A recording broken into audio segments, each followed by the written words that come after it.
Good morning guys. Welcome to my vlog again guys. Good morning.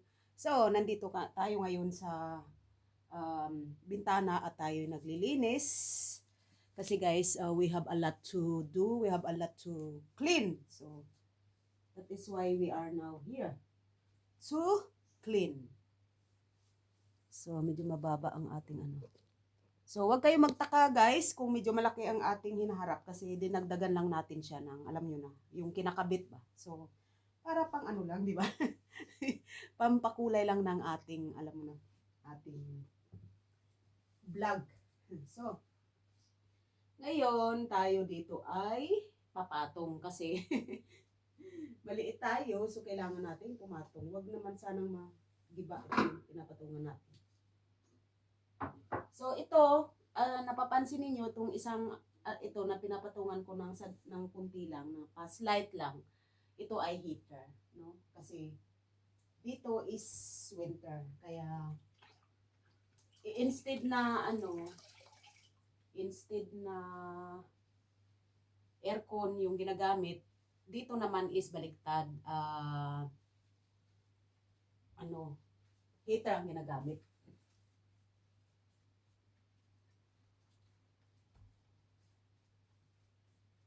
So start na tayo guys. Let's start. Let's go and let's grow and let's work and let's keep busy. So kaya ang mga advice ko sa medyo mga tinatamad-tamad, normal lang yan guys. Kahit ako minsan may araw na medyo tinatamad-tamad din ako. Talagang normal yan. Normal lang talaga yan sa buhay ng tao.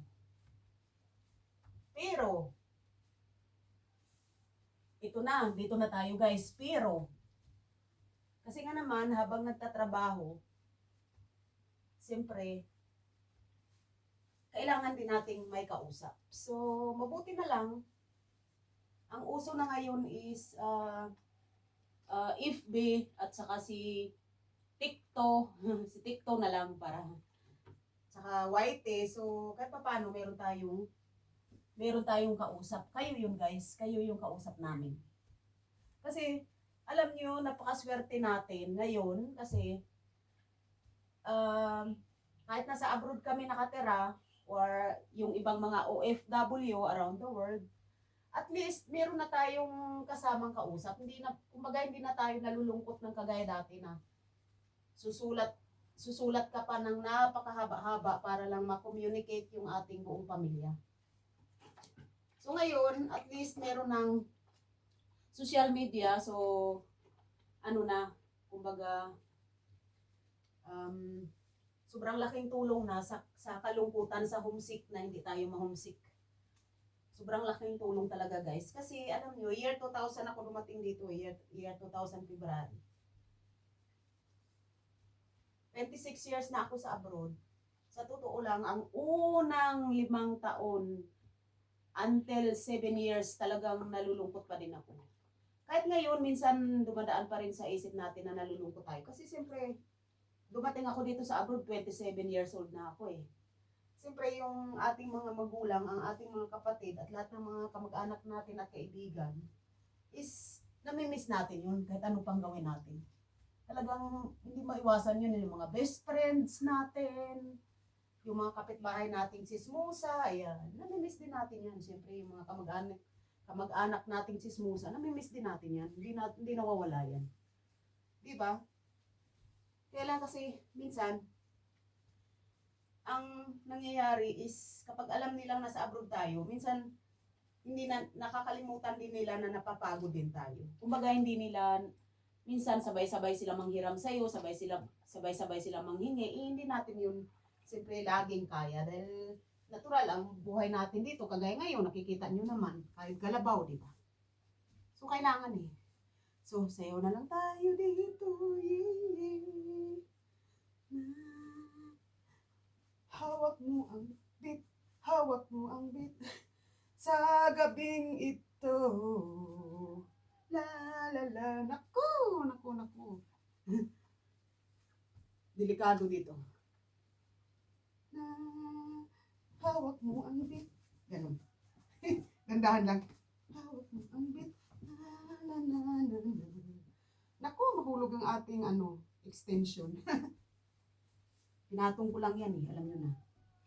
Pinatong ko lang yan para lumaki.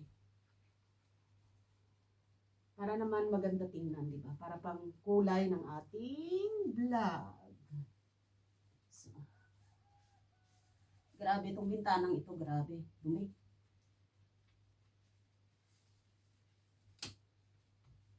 So, ang dami nating gagawin, guys. Ang dami nating gagawin. Gagawin. La la la la la la la la la la la la la la la la. Siguro pag nakita ko ng kapitbahay, ano kayong ginagawa dito?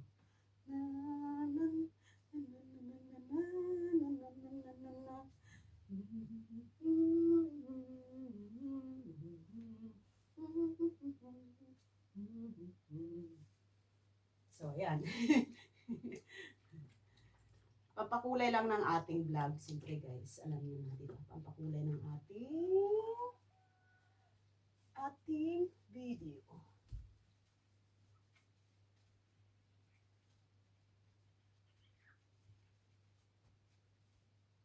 So, kaya mag-iingat po tayo guys. Saan man tayo naroroon sa abroad, Amerika, Japan, Europe, Korea, Africa, Dubai, Hong Kong, Singapore, Malaysia, Thailand, Indonesia, at saka kung saan-saan pa. Sa South Africa, Mexico, Canada. Mag-ingat kayo guys. At palagi nating tandaan, be kind and do not utang-utang na hindi nagbabayad. Yeah? Kailangan yan. Pag umutang, magbayad. Para siguradong panalo. Ganun lang talaga guys. Kasi ang pera natin, bawat tao, bawat Pilipino, bawat ibang lahi ay nagpapakapagod para kumita ng pera. Saka, so, ito naman, itong payo ko sa isang kapatid ko na na-depress at sa mga taong na-depress, ito lang ang good advice ko kasi naranasan ko yan guys. 2 taon akong iyak kasi iniwan ako ng asawa ko dati. Iniwan niya ako. Pinagpalit niya ako sa batang Pilipina. Puti ang asawa ko pero pinagpalit niya ako sa Pilipina na bata. Kasi akala niya mas swerte siya doon. Eh hindi niya alam na sobra pa pala yun. Kung bungangera ako, mas bungangera pala yung pinalit niya. So, at least ako bungangera na nagtatrabaho. Eh yung iba, yung pinalit, bungangera na nga, wala pang trabaho. So, alam mo yun guys. Ganun talaga. Minsan akala ng mga lalaki or mga babae, kasi nangyayari din yan sa mga babae, may mga babae na nang gumagawang ganyan. Kung ako sa inyo, isipin nyo muna ng mabuti. Huwag kayong padalos-dalos sa galit kasi nagagalit lang kayo sa isang bagay. At saka dapat tinitingnan nyo yung mali.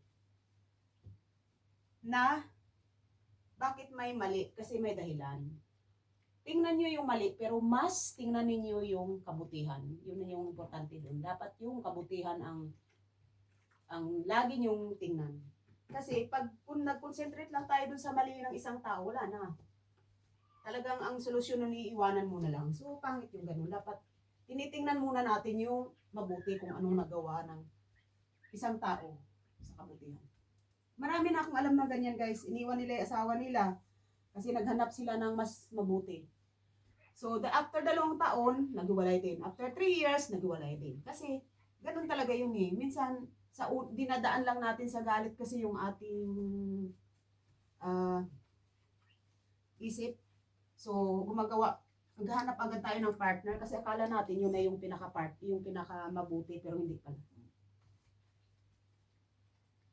Kaya palagi nating isipin, wag muna tayo mag-concentrate sa galit. Palipasin muna natin ang isang mga 4 months, 5 months na ikaw lang nag-iisip. Kasi kung hihingi ka ng payo, pwede rin, pero kailangan kung ano talaga yung decision mo, kung anong nakakabuti sa iyo at nakakabuti din sa sarili mo, sa pamilya mo, lalo na kung may anak kayo. Kasi alam mo yun. Number 1 guys, sa totoo lang mga bata talaga nagsasuffer. Kahit yung anak ko, alam ko na sobrang apektado yung anak ko. Pero palagi kong ina-explain, magpatawad na lang tayo kasi yun ang the best. Patawad na lang ng patawad para masaya, di ba? Para tuloy ang buhay. Ang tagal kong nilinis, guys. Guys, kasi ang dumi talaga, oh. Mga, ano din ito, hindi nalinis eh. Mga 10 months. 10 months or 8 months din hindi nalinis. Kaya, ganito yung itsura niya, sobrang ano talaga dumi. Kasi, pag winter kasi, dito sa loob ng bahay, medyo mainit siya. So, nagpapawis yung mga bintana. Kaya ganyan yan, madumi siya. Kasi nagpapawis yung mga bintana dahil nga sa heater. Kasi sobrang lamig nga naman sa labas, tapos sa loob is mainit-init. So, kaya ganun ang nangyayari. Pero ang ganda ng tingnan mo, kasi nilinis ko na. So, halatang maganda tingnan. So, yun guys, ang payo ko lang doon sa mga na-depress is palagi ninyong tatandaan. Kung na-depress na nga tayo, tapos uupo lang tayo at magmumukmuk lang tayo, is mas lalo tayong matuluyan. So, kaya kailangan, kung na-depress kayo, gumawa kayo ng paraan, lagi kayong maglalakad, lagi kayong gumawa, kahit labag sa loob ninyo, lagi kayong gumawa. Lagi kayong umalis, mag-jogging-jogging, running-running, kahit mga 40 minutes lang. Pagkatapos noon, itry, pilitin yung sarili ninyong gumawa. Halimbawa, magluto para may makain ka. Magluto or mamalingki muna, magluto, maglinis. So, kailangan palagi mong ibisi yung sarili mo. Kasi kung hindi, mas matuluyan ka sa depression. Kasi ganun ang ginawa ko eh. Buti na lang may mga kaibigan ako nung doon sa inuupahan namin dati. Kasi doon sa inuupahan namin dati, ang may-ari Pilipina din, si Ate Joy. Tapos, yung pintuan namin, laging nakabukas. Ibig sabihin, pag gustong pumasok ng kapitbahay, bukas palagi yun. Buti na lang, bukas palagi, hindi ko nilalak. So, minsan, may mga ilang beses na inabutan ako ng isang kaibigan, uy, sabi niya, bakit ka umuiyak? Sabi niya, kasi sobrang nalulungkot talaga ako dahil iniwan nga ako dati ng asawa ko. Sobrang lungkot na lungkot ako. Talagang grabe na kapag nakapag-isip ako, sabi ko, paano kaya kung mawala na ako sa mundo, sabi ano kaya mangyayari? So, lagi ko naisip, ay, pagtawanan lang ako ng ex-husband ko kung patay na ako, di ba? Parang ganun. So, doon na ano yung ano ko, nanalo yung isip ko na, ay, oo nga pala. Tapos yung mga kaibigan ko, sinasabihan pa ako. Sabi niya, alam mo, wala ka kasing boyfriend. Maghanap ka ng boyfriend para, ay, yan na, tumabingi na yung ating puhunan, tumabingi na. So, sabi niya, maghanap ka kasi ng boyfriend para ang isip mo mawala. Kasi yung isip mo nandun lang sa walang hiya mong asawa, sabi niya sa akin. So, ayun. Kaya, nangyari. Hast du die Dinger da? Nein. Hast du die Dinger da? Nein. Hast du die Dinger angelassen? Nein. Nein, noch nicht. Ich wollte erst sie anrufen. Ja, die wirst du machen. Ja.